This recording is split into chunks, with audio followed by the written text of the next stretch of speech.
प्रयास विफल जरूर हुआ है, लेकिन प्रयास बंद नहीं हुआ है, प्रयास होता रहेगा और वो प्रयास अब कामयाब होता हुआ अजीत जी दिखाई दे रहा है। बिल्कुल, वो प्रयास उस समय भी बंद नहीं किया, उस समय से लगातार चल रहा था, उसके नतीजे अब दिखाई दे रहे हैं और उसमें कुछ संयोगों का हाथ है और कुछ बीजेपी की अपनी मेहनत और उसकी तरफ से जो प्रयास किए गए उसका हाथ है। संयोगों का हाथ हम ये कहेंगे कि तमिलनाडु में एम.के. स्टालिन हार गए, जिनके हारने की कोई उस समय लग रहा था, उस समय किसी को नहीं लग रहा था कि वो हार जाएंगे और वो खुद अपनी सीट भी हार गए। और ममता बनर्जी हार गई, वो अपनी सीट भी हार गई और बंगाल तृणमूल कांग्रेस हार गई, तो और सांसद भी हार गई। हाँ, मतलब वो अपने सांसद भी हार गए, उनके सांसद भी छोड़ करके चले गए, ये सब उसके बाद हुआ। तो ये कुछ ऐसा घटनाक्रम हुआ। उसके तुरंत मतलब 16 से 18 अप्रैल को ये स्पेशल सेशन हुआ था ये पास कराने के लिए, और अप्रैल के बाद 18 से आप गिन लीजिए 4 मई को बंगाल के और तमिलनाडु के नतीजे आए। तो उस बीच जो 16-17 दिन में ही ये काम लग गया था कि अब आगे क्या स्थितियां होने जा रही हैं। जैसे ममता बनर्जी हारी, उनके एमपी टूट गए, उनके अब तो ये खबर है कि एम.के. स्टालिन की पार्टी भी प्रत्यक्ष या परोक्ष रूप से इसका समर्थन कर देगी। तो ये जो बीजेपी का प्रयास चल रहा था उसमें इन नतीजों का बड़ा योगदान हो गया, और खुद अपनी तरफ से जो मेहनत अपना प्रयास बीजेपी कर रही थी उस सब को कुल मिलाकर के लब्बो-लुआब ये हुआ कि जो 360 चाहिए थे उस समय, उसके इंच करके बीजेपी काफी नजदीक पहुंच गई है। 320 तो अपनी बीजेपी की और उसके समर्थकों की के नंबर्स हो ही गए हैं। वो ममता बनर्जी के 20 और उद्धव ठाकरे के जो 6 टूटे और जो मिजोरम के ने सपोर्ट किया, तो ये सब मिलाकर के 319-20 बीजेपी पहुंच गई है। और कल जो प्रेस कॉन्फ्रेंस में सुप्रिया सुले ने कल जो संकेत दिया कि वो जो आप अभी कह रही थी कि अमित शाह ने कहा था कि आप हमको 1 घंटे का टाइम दीजिए, हम सुधार करके ले आ देते हैं, तो वही सुधार था जिसका कल उन्होंने हिंट किया सुप्रिया सुले ने कि 50% हम तो ऐसी परिस्थिति में एनसीपी अगर ये गारंटी मिल जा रही है तो वो भी सपोर्ट कर देगी। उद्धव ठाकरे भी क्यों पीछे रहेंगे, उन्हें भी सपोर्ट करना होगा। उनके पास तो अब 2 ही एमएलए एमपी बचे हैं, हालांकि वो दोनों भी सपोर्ट कर दे तो अच्छा ही है, उनके राज्यसभा एमपी भी सपोर्ट कर दें और भी लोग सपोर्ट करेंगे, क्योंकि इस पर सरकार ने पहले ही साफ कर दिया है कि 50% सीटें समान रूप से हर राज्य में बढ़ जाएंगी।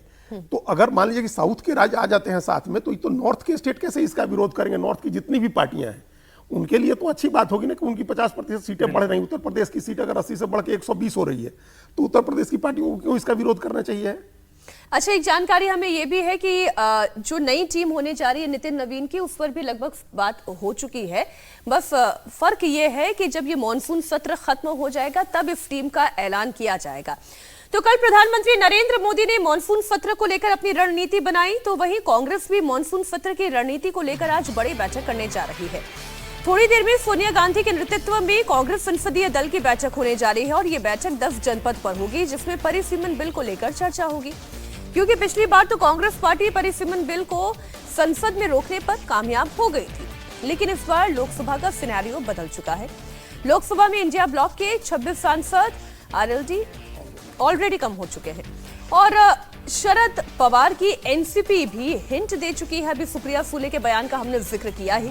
50% वाले फॉर्मूले पर परिसीमन बिल यदि आता है तो उसका एनसीपी शरद गुट समर्थन कर सकती है। तमिलनाडु से स्टालिन की विदाई भी हो चुकी है। संसद का मॉनसून सत्र इस बार बहुत अहम है, क्योंकि मॉनसून सत्र के दौरान केंद्र सरकार इस बार 3 अहम संविधान संशोधन बिल पेश कर सकती है। माना जा रहा है कि 1 नेशन 1 इलेक्शन वाला 129वां संविधान संशोधन बिल, 130वां संविधान संशोधन बिल, जिसमें प्रधानमंत्री और मुख्यमंत्री को अगर 30 दिन तक लगातार जेल में रहना पड़ता है तो ऐसी स्थिति में इस्तीफा देना होगा, और 131वां संविधान संशोधन बिल यानी कि परिसीमन और महिला आरक्षण से जुड़ा हुआ बिल, जिसे लेकर सबसे ज्यादा चर्चा है। तो मॉनसून सत्र को लेकर 19 जुलाई को सरकार ने सर्वदलीय बैठक भी बुलाई है। 21 जुलाई को प्रधानमंत्री मोदी के नेतृत्व में एनडीए संसदीय दल की बैठक भी होगी। उससे पहले इंडिया ब्लॉक के अहम पार्टनर एनसीपी शरद गुट ने साफ कर दिया कि अगर 50% वाला बिल होगा तो उसे शरद पवार की पार्टी समर्थन करेगी। अभी कोई भी बिल का प्रस्ताव हमारे यहाँ नहीं आया है। कोई भी चर्चा डिलिमिटेशन के बारे में ना हमने किसी से की है, ना किसी ने हमसे की। तो जब बिल आएगा तब हमारा स्टैंड होगा, लेकिन जो भी बिल आएगा हमें विस्तार से इंडिया अलायंस में चर्चा करेंगे। हमारी जो चर्चा हुई थी उसके बारे में मैंने कई लोगों से उसमें चर्चा की थी। तब डीएमके हो, हम हो, सपा हो, 50% के बारे में हम सोचेंगे, ऐसा हमने कहा था। अभी जो सत्ता में है उनको, लेकिन वो बिल में नहीं आया, इसलिए वो बिल तो गिर गया। नहीं, सरकार को हम लोग पूछ रहे कि आप डिलिमिटेशन कैसे करेंगे, फॉर्मूला क्या है, उसका जवाब जब तक नहीं आता तब तक बिल का हम लोग कैसे समर्थन कर सकते। एनसीपी एसपी किसी के दबाव में आने वाली पार्टी नहीं, ना हम दबाव में कल थे, ना आज है, ना कल रहेंगे। हम दबाव में कोई काम नहीं करते।